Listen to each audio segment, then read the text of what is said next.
ajma'in. Amma ba'd. Yang saya hormati Ibu Kepala SMA Negeri 1 Kuala Cenaku. Yang saya hormati Bapak Wakil SMA Negeri 1 Kuala Cenaku, beserta guru-guru dan staf tata usaha yang kami hormati.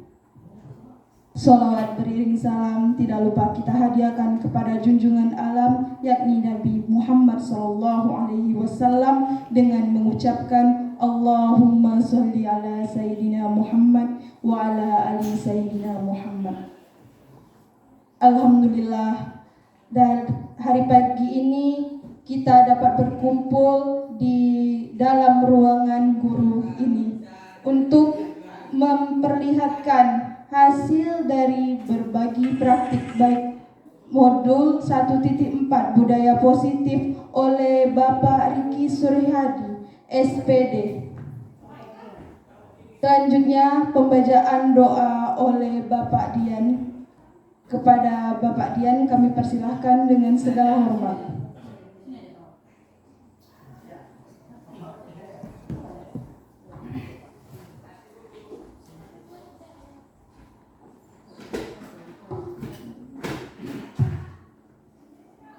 Assalamualaikum warahmatullahi wabarakatuh.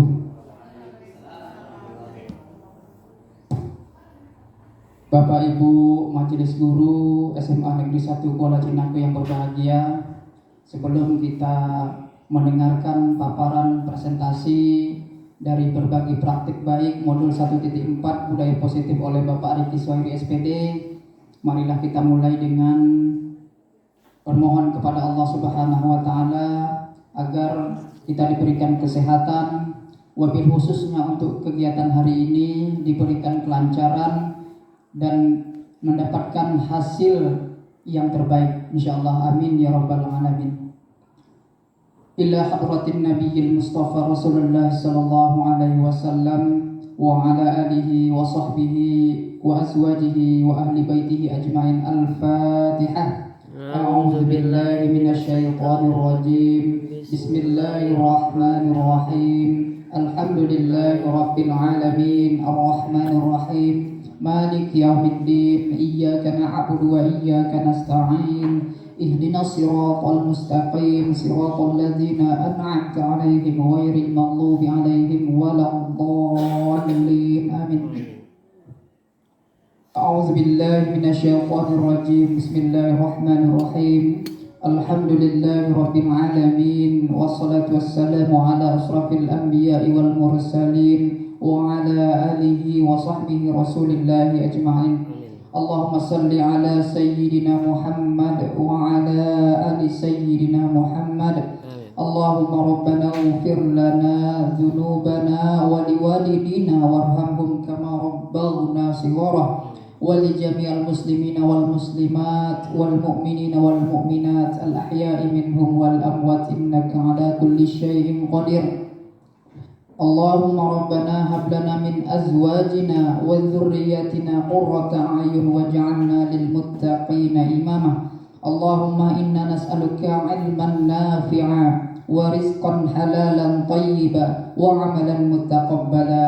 Ya Allah ya Rahman, ya Allah ya Rahim. Pada hari ini kami mengandahkan tangan memohon kepadamu ya Allah, ampunilah segala dosa-dosa kami, ampuni dosa-dosa kedua orang tua kami, dan juga ampuni dosa para guru kami. Ya Allah ya Rahman, pada hari ini kami memohon kepadamu ya Allah, kami akan melaksanakan kegiatan berbagi praktik baik budaya positif oleh Bapak Riki Surihadi SPD.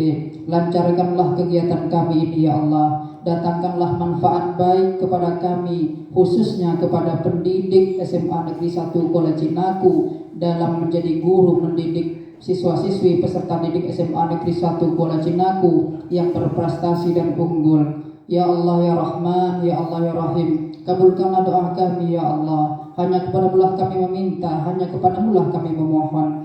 Allahumma rabbana taqabbal minna innaka antas samiul alim wa tub alaina innaka antat tawwabur rahim.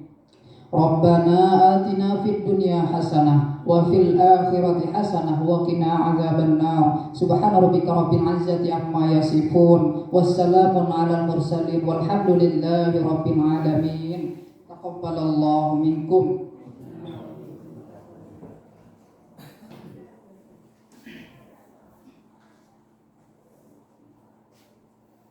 Terima kasih kepada Bapak Dian yang telah mendoakan acara ini supaya agar lancar hingga akhirnya.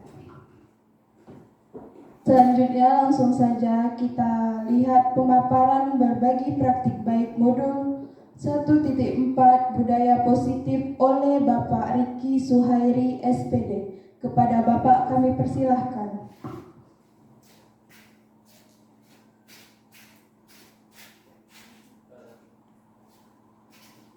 Tes. Assalamualaikum warahmatullahi wabarakatuh. Baiklah, di sini saya selaku CGP Angkatan 9 dari Kabupaten Indragiri Hulu akan melaksanakan berbagi praktik baik kepada rekan-rekan guru semua. Jadi sebelum dimulai, ada baiknya kita melakukan ice breaking dulu ya sebentar. Jadi boleh berdiri semua Bapak Ibu? Berdiri semua boleh. Oke, jadi ice breakingnya gini, saya kasih contoh dulu. Dina boleh berdiri kan? Jadi ice breakingnya seperti ini. Digulung-gulung, digulung-gulung, bertepuk tangan. Nah, digulung-gulung, digulung-gulung, tepuk tangan lagi. Digulung-gulung, digulung-gulung, sambil tersenyum, hihi deh. Digulung-gulung, digulung-gulung, sambil tertawa, haha. Ngerti Bapak Ibu? Oke, jadi kita mulai ya. Oke, 1, 2, 3. Digulung-gulung, digulung-gulung, bertepuk tangan. Digulung-gulung, digulung-gulung, tepuk tangan lagi. Digulung-gulung, digulung-gulung, sambil tersenyum, hihi. Digulung-gulung, digulung-gulung, sambil tertawa, haha. Oke, terima kasih Bapak Ibu. Boleh duduk kembali. Oke, lanjut budaya positif. Jadi budaya positif itu adalah nilai-nilai kebiasaan baik yang ada di sekolah. Jadi tujuan berbagi praktik budaya positif sini agar lingkungan di sekolah ini menjadi lebih aman, nyaman, dan tentram bagi peserta didik kita nantinya. Baiklah, di sini budaya positif di sekolah yaitu nilai-nilai dan kebiasaan-kebiasaan di sekolah yang berpihak pada peserta didik agar mereka dapat berkembang menjadi pribadi yang kritis, penuh hormat, dan bertanggung jawab. Jadi nilai-nilai inilah yang kita perlukan di dalam sekolah kita ini agar nantinya sekolah kita ini dia datang ke sini tidak dengan rasa yang takut dimarahi, takut diomeli dan lain sebagainya. Jadilah itulah yang dimaksud dengan budaya positif. Lanjut, perubahan paradigma. Untuk membangun budaya yang positif, sekolah perlu menyediakan lingkungan yang positif, aman dan nyaman agar murid-murid mampu berpikir, bertindak dan menciptakan dengan mereka mandiri dan bertanggung jawab. Lazimnya disiplin dikaitkan dengan kontrol. Dalam hal ini kontrol guru dalam menghadapi muridnya. Jadi di sini yang menjadi kunci timbulnya budaya positif itu adalah dari guru-gurunya, dari bapak ibu guru semua. Jadi bapak ibu jangan tanamkan rasa ketakutan kepada anak. Karena kalau anak udah takut, dia bangun tidur pagi, di kepalanya udah takut aja mau sekolah, malas, ngantuk dan lain sebagainya. Tapi kalau budaya positif yang ada di sekolah ini, nantinya anak itu semangat bangun pagi dan dia semangat juga untuk belajar ke sekolah. Oke, lanjut. Oke, ini ada kasus. Contoh kasus. Anda dan teman Anda akan melakukan kegiatan cobalah buka. Anda A, tugas Anda adalah mengepalkan salah satu tangan Anda.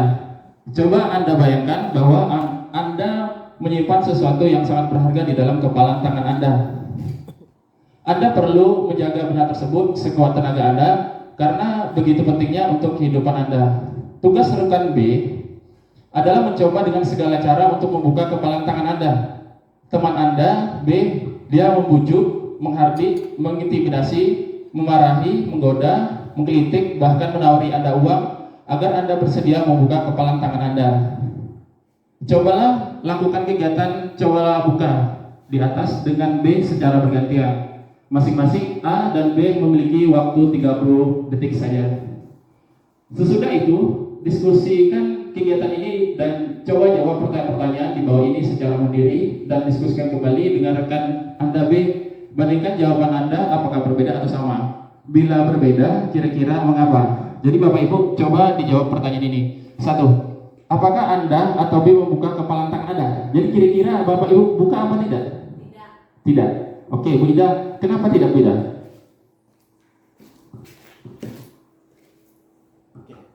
Saya tidak akan membuka kepalan tangan saya karena saya merasa ini yang di dalam kepalan tangan ini adalah sesuatu yang sangat berharga. Oke, terima kasih Bu Ida.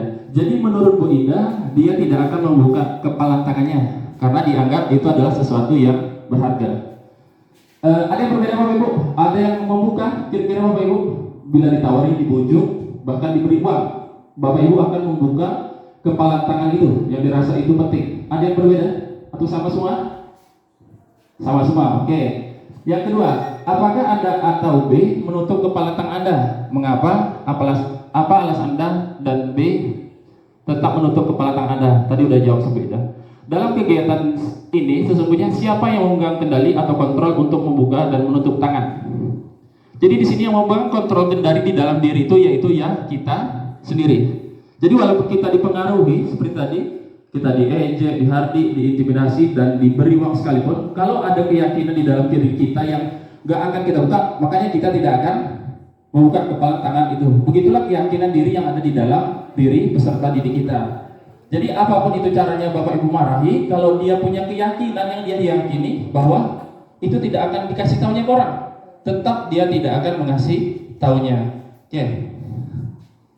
Menurut Ki Hajar Dewantara, bahwa tujuan pendidikan yaitu menuntut segala kodrat yang ada pada anak-anak agar mereka dapat mencapai keselamatan dan kebahagiaan yang setinggi-tingginya, baik sebagai manusia maupun sebagai anggota masyarakat.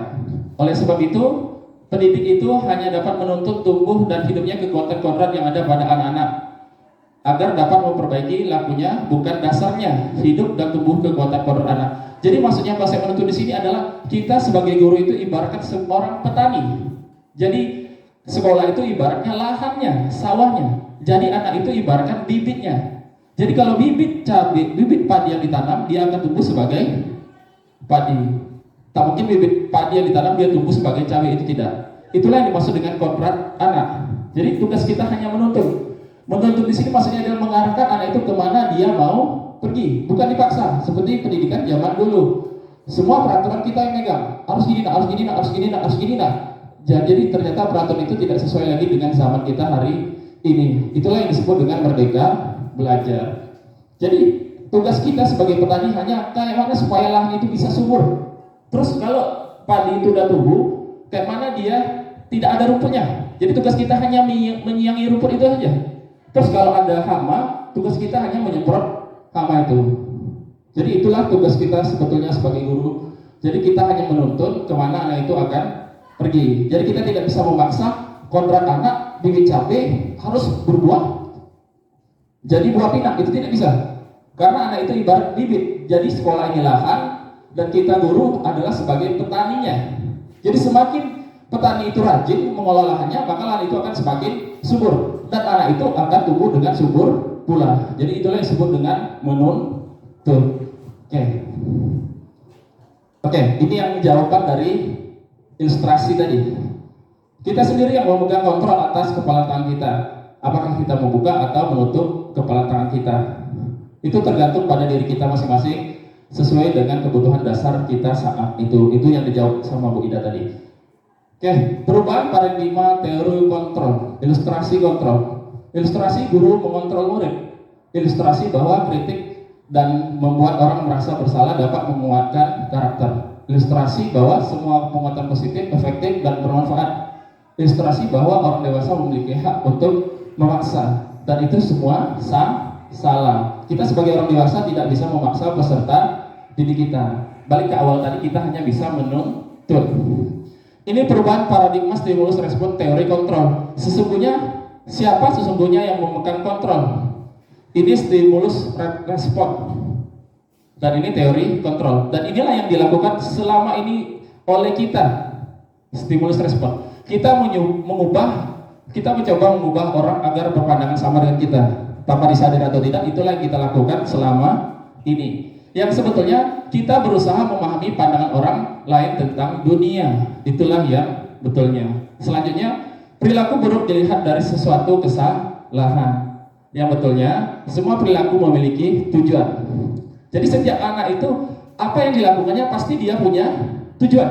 Pasti. Dia datang terlambat, dia tidak mengerjakan tugas, pasti ada tujuan yang ada di dalam diri kita. Nanti kita sambung ke materi selanjutnya. Orang lain bisa mengontrol saya, hanya Anda yang bisa mengontrol diri Anda. Berarti kita itu tidak bisa dipengaruhi sama siapapun. Oke, terus selanjutnya, pemaksaan ada pada saat bujukan gagal. Kolaborasi dan konsensus menciptakan pilihan baru. Modal berpikir menang kalah, modal berpikir menang. Selama ini perpikiran kita hanya menang atau kalah. Ternyata tuh yang baik itu adalah menang. Oke, lanjut. Apa makna disiplin? Apa makna disiplin? Disiplin berasal dari bahasa Latin disciplina, yang artinya belajar. Mana asal dari kata ini berkonotasi dengan disiplin diri dari murid-murid Socrates dan Plato. Disiplin membuat orang menggali potensinya menuju sebuah tujuan apa yang dia hargai. Namun dalam budaya kita, ini dalam budaya kita yang kita lakukan selama ini, maka kata disiplin telah berubah menjadi sesuatu yang dilakukan seseorang pada orang lain untuk mendapatkan kepatuhan. Jadi kesannya di sini kita memaksa. Jadi selama ini itulah yang kita lakukan. Terus kecenderungan umum adalah menghubungkan kata disiplin dengan ketidaknyamanan, bukan dengan apa yang kita hargai atau pencapaian sebuah tujuan. Jadi disiplin yang kita tanamkan selama ini adalah disiplin yang terkesan itu memaksa. Itu bertentangan langsung dengan kodrat menuntun itu tadi. Terus disiplin adalah kemampuan memerintah diri sendiri dalam mengontrol dan menguasai diri untuk memiliki tindakan yang mengacu pada nilai-nilai yang kita hargai dengan bertanggung jawab dan jawab tanpa terperintah oleh orang lain. Jadi itu sebenarnya makna disiplin itu. Artinya kita sendirilah yang punya kesadaran untuk membangun disiplin itu, bukan kita dipaksa. Jadi itulah yang harus kita tanamkan ke anak-anak kita nantinya. Bagaimana anak itu bisa sadar bahwa dia harus disiplin tanpa adanya sanksi, tanpa adanya pelanggaran. Oke. Maksud dari nilai-nilai yang kita hargai adalah nilai kebajikan, sifat-sifat positif manusia yang merupakan tujuan mulia yang ingin dicapai setiap individu. Nilai-nilai kebajikan yang ingin dicapai oleh setiap anak Indonesia kita kenal dengan profil pelajar Pancasila. Yang pertama itu beriman, bertakwa kepada Tuhan Yang Maha Esa dan berakhlak mulia. Terus mandiri, bernalar kritis, berkepentingan global, bergotong royong dan kreatif. Ini teori motivasi perilaku manusia. Yang pertama, untuk menghindari ketidaknyamanan atau hukuman, apa yang akan terjadi apabila saya tidak melakukannya? Itu disebut dengan motivasi eksternal. Motivasi eksternal maksudnya adalah motivasi dari luar, yang ada dari luar. Yang selanjutnya untuk mendapatkan imbalan dari orang lain, institusi, apa yang akan saya dapatkan apabila saya melakukannya. Itu juga motivasi eksternal. Artinya dia melakukan hal itu, dia ingin mendapatkan imbalan. Jadi kalau nggak ada imbalan, dia tidak akan mau melakukan itu. Untuk menghargai diri sendiri, saya akan menjadi orang yang seperti apa bila saya melakukannya. Itu motivasi internal, tujuan disiplin positif. Jadi tujuan disiplin positif itu adalah disiplin yang lahir dari dalam diri kita sendiri, tanpa paksaan dari siapapun, baik dari guru dan siapapun. Oke, kebutuhan dasar manusia. Ini ada kebutuhan dasar manusia. Yang pertama, cinta kasih, penguasaan, kesenangan, dan kebebasan. Inilah 4 dari kebutuhan pokok dasar manusia. Oke, ini ada ilustrasi. Ibu Ani, guru kelas 5 di SD Pelita Hati, sedang bingung menghadapi ulah salah satu murid di kelas. Agus, beberapa anak telah datang dan mengeluh Agus yang sering meminta bekal makan siang mereka dengan paksa. Berarti Agus meminta bekal siang dengan paksa. Jika Anda menghadapi situasi seperti Ibu Ani, apa yang Anda lakukan? Menurut Anda, kira-kira apa alasan Agus melakukan itu? Jadi yang dilakukan Agus ini pasti dia punya alasan. Balik ke konsep awal tadi, bahwa yang dilakukan setiap orang itu pasti dia punya tujuan. Jadi gak mungkin setiap orang itu melakukan sebuah hal tanpa tujuan, dan itu tidak mungkin. Oke, kita bahas. Dalam konteks penerapan disiplin positif, Ibu Ani sebaiknya mencari tahu alasan Agus melakukan tindakan tersebut agar mengetahui kebutuhan mana yang sedang berusaha dipenuhi Agus. Yang 4 kebutuhan tadi, yang ini. Oke, apabila jawab ini setelah gurunya mencari tahu, apabila jawaban Agus karena ia lapar dan orang tuanya tidak membawakannya bekal makan siang, jadi kebutuhannya adalah kebutuhan untuk bertahan hidup. Berarti itu alasannya. Selanjutnya, apabila jawaban Agus karena ia senang temannya jadi memperhatikan dia, kebutuhannya adalah cinta kasih sayang, jadi kebutuhan untuk diterima. Terus, apabila jawaban Agus adalah dia merasa hebat karena temannya jadi takut dan menuruti keinginannya, kebutuhannya adalah kebutuhan penguasaan. Berarti dia mau mendapatkan pengakuan dari teman-temannya.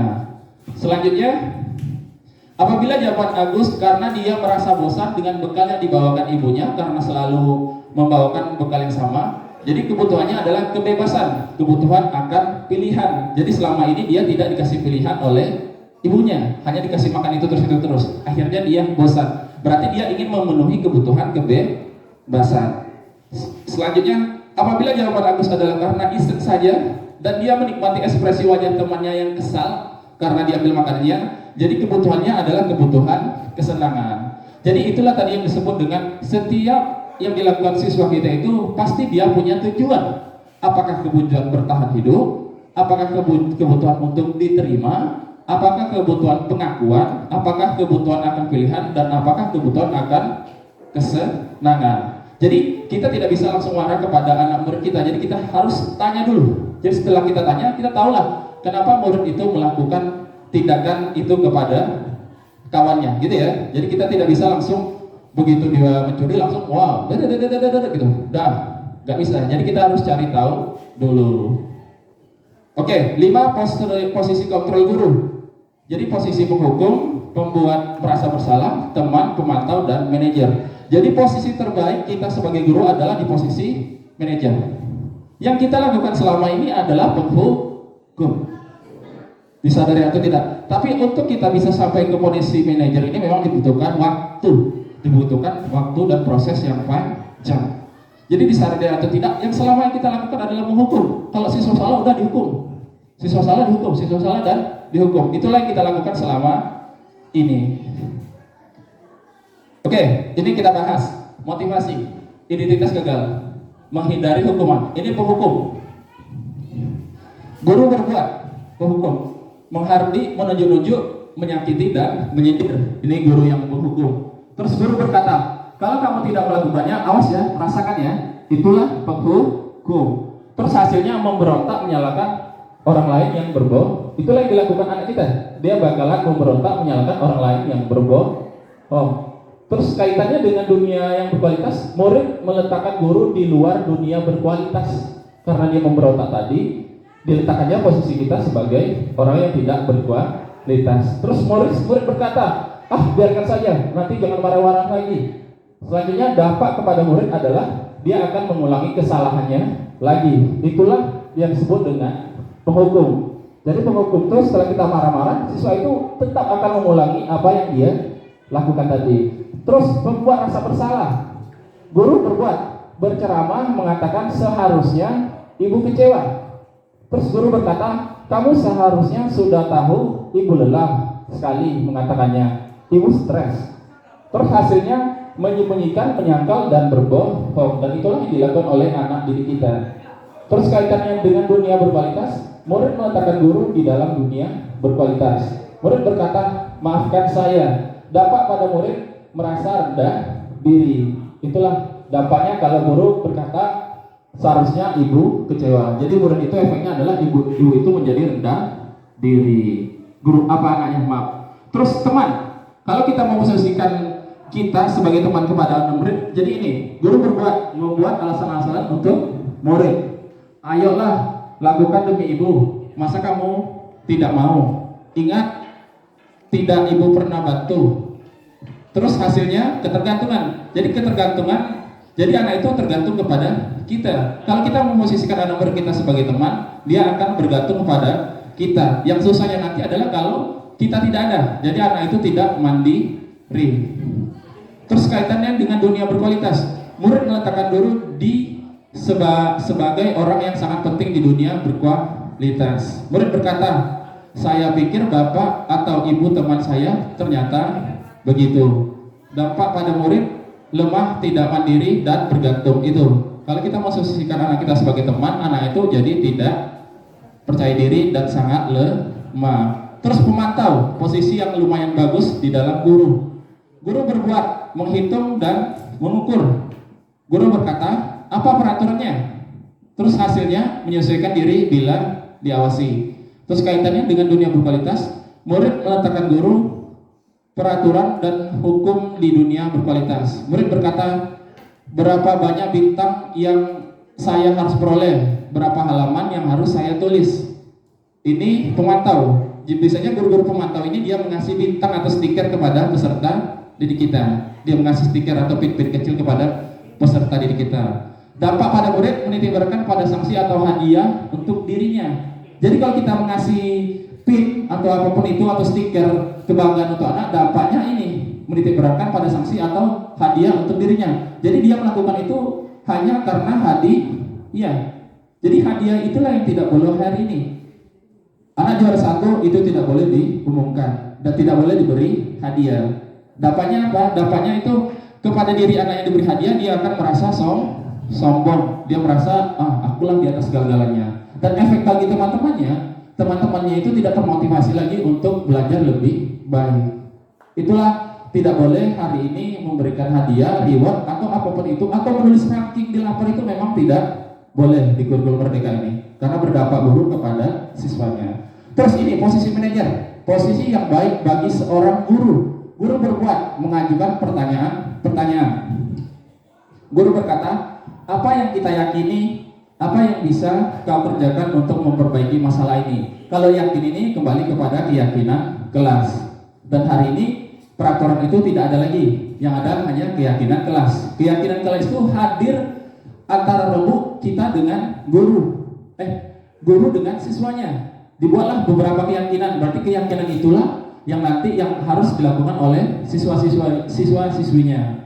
Oke, kaitan dengan dunia berkualitas, murid meletakkan dirinya sebagai individu yang positif dalam dunia berkualitas. Murid berkata, bagaimana caranya saya bisa memperbaiki keadaan? Dampak pada murid mengevaluasi diri, bagaimana cara memperbaiki diri. Inilah yang disebut bagus di posisi manajer, karena murid itu berusaha untuk kayak mana dia bisa lebih baik lagi, berbeda dengan posisi-posisi lainnya, membuat anak tidak mandiri. Jadi itulah kenapa posisi manajer ini menjadi posisi yang paling bagus bagi seorang guru.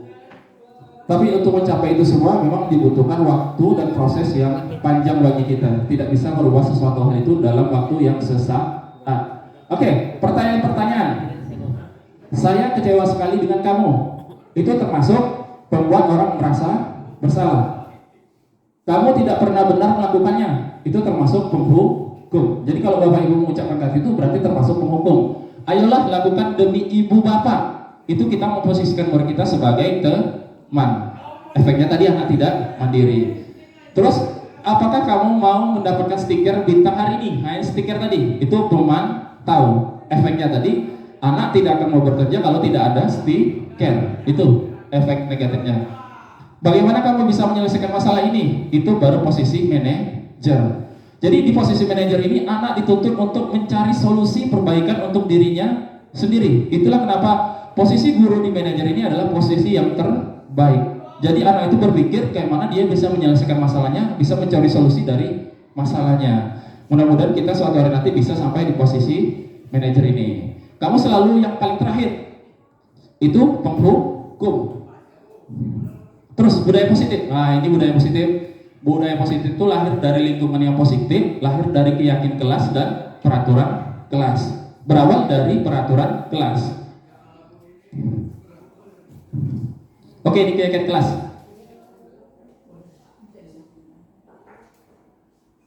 Oke, keyakinan kelas itu kita bangun kepada peserta didik kita. Jadi di awal masuk kita bilang sama anak-anak baik pada hari ini kita akan buat keyakinan dan kesepakatan kelas. Jadi perbedaan antara kesepakatan kelas dan keyakinan kelas itu apa? setelah kita menyepakati hal-hal yang dianggap perlu untuk kelas kita, itulah yang disebut dengan keyakinan kelas. Jadi kawannya, kalau peraturan itu sanksi, kalau kesepakatan dari keyakinan kelas itu konsekuensi. Oke. Peraturan. Selalu kembalikan buku ke tempatnya, itu peraturan. Keyakinan kelasnya adalah tanggung jawab. Terus dilarang mengganggu orang lain. Keyakinan kelasnya menghormati orang lain dan diri sendiri. Hadir di sekolah 15 menit sebelum pelajaran dimulai, itu peraturan. Keyakinan kelasnya menghormati orang lain, komitmen pada tujuan atau berkomitmen. Dilarang melakukan kekerasan, itu peraturan. Keyakinan kelasnya keselamatan dan menghormati orang lain. Dilarang menggunakan narkoba, itu peraturan. Keyakinan kelasnya adalah kesehatan. Terus bergantian atau menunggu giliran, menghormati orang lain, kesabaran. Gunakan masker, itu peraturan. Keyakinan kelasnya kesehatan dan keselamatan. Maksudnya adalah pentingnya kita menjaga kesehatan dan keselamatan. Jangan berlari di kelas atau di koridor, itu peraturan. Keyakinan kelasnya keselamatan dan keamanan. Jadi antum berpikir, kalau saya lari-lari nanti saya akan terjatuh dan ini dan itu. Oke, membuat kesepakatan kelas. Ini kesepakatan kelas. Jadi kesepakatan kelas itulah yang Bapak Ibu buat. Jadi kesepakatan kelas itu antara saya dengan Pak Yudi bisa berbeda. Bisa. Antara dengan Bapak Ibu lainnya kesepakatan kelas itu bisa berbeda-beda tergantung kesepakatan kita dengan siswa kita. Jadi nggak sama. Dengan saya misalnya ada 10 item yang kita sepakati di kelas kita. Dengan Pak Yudi mungkin ada 11. Dengan Pak Dian ada 15. Itu nggak apa-apa. Karena kesepakatan itu berdasarkan gurunya masing-masing. Berarti ada kesepakatan, ada konsekuensi. Kalau kita tidak melakukan kesepakatan kelas ini, kira-kira apa konsekuensinya ya anak-anak? Itu juga direnggut kembali. Sepakat nggak ini dan itu gitu. Ya. Oke, segitiga restitusi, proses menciptakan kondisi murid untuk memperbaiki kesalahan mereka sehingga mereka bisa kembali pada kelompok mereka dengan karakter yang lebih kuat. Ini segitiga restitusi. Menstabilkan identitas. Misalnya saya kasih contoh seperti semalam saya sudah bervideo, ada anak terlambat. Pertama yang kita tanyakan adalah menstabilkan identitas dia. Kita bilang seperti ini. Nah, tadi kenapa terlambat? Bilangnya setiap orang pasti pernah terlambat juga. Tidak si Rio sendiri. Kira-kira apa yang membuat Rio terlambat hari ini? Begitu, Bapak Ibu, penerapan sekitar. Setelah itu baru paling saya tindakan. Setelah itu, jadi Rio kan hari ini terlambat karena terlambat bangun sekolah. Jadi kira-kira kesepakatan kelas apa yang Rio langgar hari ini? Dia akan sadar. Oh, kesepakatan kelas untuk datang tepat waktu. Setelah itu baru kita tanya lagi. Jadi untuk kedepannya, kira-kira apa yang bisa Rio lakukan untuk tidak terlambat lagi? Jadi seperti itulah polanya Bapak Ibu dari segitiga restitusi itu. Bukan kita langsung terlambat, udah Bu. Pungut sampah itu termasuk penghukum, cuci piring dan lain sebagainya, dan nyapu itu kita memposisikan diri kita sebagai penghukum, bukan sebagai manajer. Bisa dari atau tidak, itulah yang kita lakukan selama ini. Oke, tahapan segitiga restitusi yang pertama adalah menstabilkan identitas. Ini yang saya bilang tadi, berbuat salah itu tidak apa-apa. Artinya ketika emosi anak itu sedang tinggi, kita rendahkan dulu, bilang sama anak, berbuat salah itu tidak apa-apa. Tidak ada manusia yang sempurna. Saya juga pernah melakukan kesalahan seperti itu. Kita bisa menyelesaikan ini. Bapak Ibu tidak tertarik mencari siapa yang salah, tapi Bapak Ibu ingin mencari solusi dari permasalahan ini. Jadi kamu berhak merasa begitu. Jadi inilah yang disebut dengan menstabilkan identitas. Artinya lagi tensi anak itu yang tinggi-tinggi, kita turunkan dulu. Terus validasi tindakan. Nah, validasi tindakan ini contoh pertanyaannya. Padahal kamu bisa melakukan yang lebih buruk dari ini ya, gitu. Atau kamu pasti punya alasan mengapa melakukan hal itu. Atau kamu patut bangga pada dirimu sendiri karena kamu telah melindungi sesuatu yang penting buat kamu. Itu termasuk validasi tindakan. Ini baru menanyakan keyakinan kelas. Apa yang kita percaya sebagai kelas atau keluarga? Terus apa nilai-nilai umum yang kita telah sepakati? Ini balik ke kesepakatan kelas tadi. Terus apa bayang kita tentang kelas yang ideal? Terus kamu mau jadi orang yang seperti apa? Ini kemarin saya praktekkan langsung penerapan segitiga khusus itu kepada Ozi. Dia waktu itu terlambat, dan ini fotonya. Oke, terima kasih. Sekian paparan berbagi buaya positif dari saya. Mungkin Bapak Ibu ada yang ingin bertanya, kami persilakan. Satu atau dua penanya. Nomor ya? Padian? Bren? Oh iya, Bren ya.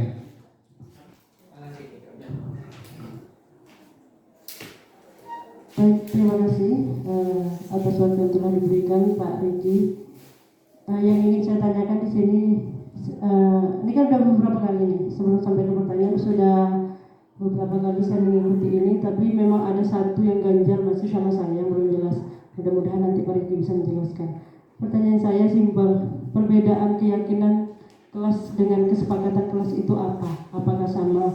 Kalau seandainya berbeda, tolong menjelaskan gitu. Terima kasih. Oke, pertanyaan dari Boreni tadi, apakah keyakinan dan kesepakatan kelas itu sama? Jadi keyakinan dan kesepakatan itu sama. Artinya gini, yang pertama kita lakukan adalah kita membuat kesepakatan kelas. Jadi kesepakatan dulu dengan murid, artinya hasil rembuk dengan murid. Hasil dari kesepakatan itulah yang disebut dengan keyakinan kelas. Keyakinan kelas itulah yang diyakini oleh anak murid kita di kelas, misalnya kelas 10A, dengan kita, hanya dengan kita saja. Jadi kesepakatan dan keyakinan itu sama. Kesepakatan dulu kita buat, hasil dari kesepakatan itulah yang disebut dengan keyakinan, gitu Bu.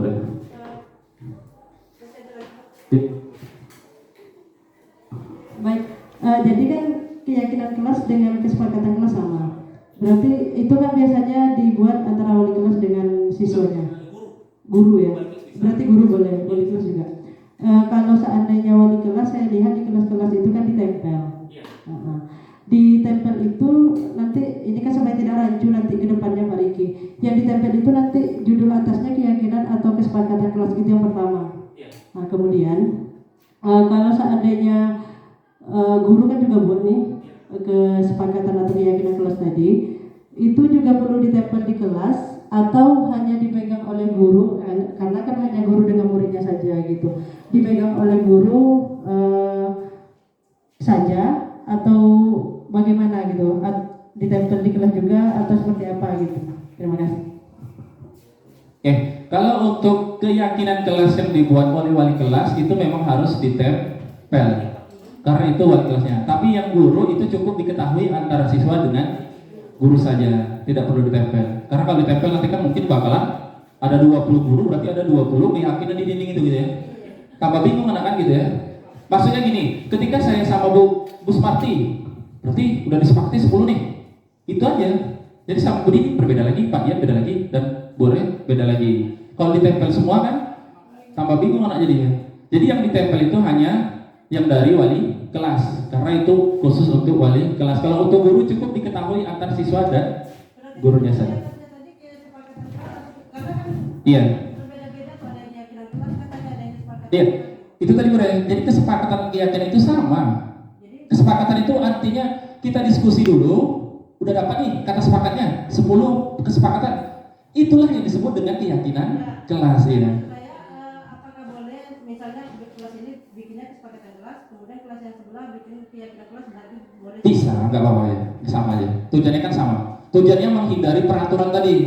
Kalau peraturan itu kan wali kelas yang buat atau kepala sekolah yang buat. Ini. Peraturan itu kawannya adalah sanksi.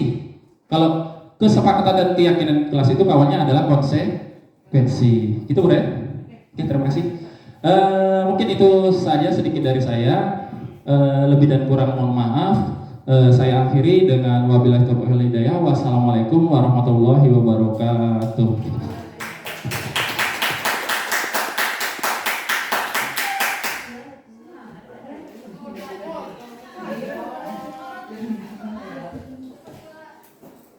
Terima kasih kepada Bapak Riki Suhairi SPD yang telah memaparkan berbagi praktik baik modul 1.4 budaya positif.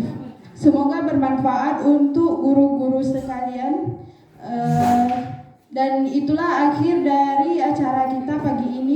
saya sebagai pembawa acara. Saya akhiri dengan wabillahi taufik wal hidayah. Wassalamualaikum warahmatullahi wabarakatuh.